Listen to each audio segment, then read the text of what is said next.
हिंगोलीच्या राजकारणात शिवसेनेचे आमदार संतोष बांगर यांनी आपली ताकद दाखवत निवडणुकांमधील निकालांनी त्यांचं वर्चस्व पुन्हा एकदा अधोरेखित केलं। शिवसेना आमदार संतोष बांगरांच्या नेतृत्वाखाली शिवसेनेनं हिंगोली आणि कळमनुरीत वर्चस्व प्रस्थापित केलं।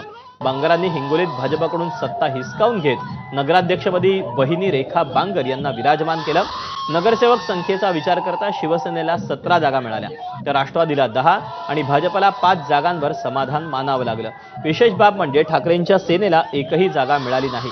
या निकालातून संतोष बांगरांनी जिल्ह्यातील आपलं वर्चस्व सिद्ध करत आगामी निवडणुकांसाठी शड्डू ठोकला। हिंगोली जिल्हा एकनाथ भाई शिंदेचा, हिंगोली जिल्हा शिंदे साहेबांचा आणि जे विरोधक होते ते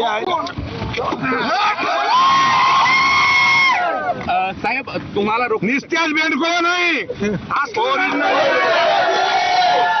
उभाटाचं काय झालं? उभाटा काय झालं? काही म्हणू लागले, अरे कशाला नादी लागायले? कोणाचाही नाद करायचा पण शिंदे साहेबाचा नाद करायचा नाही, ध्यानात ठेवा। ज्यानं शिंदे साहेबाचा नाद केला त्याचा सत्यानाश झाला। अवघ्या राज्याचं लक्ष लागून असलेल्या सांगली जिल्ह्यात राष्ट्रवादी काँग्रेस शरदचंद्र पवार पक्षाचे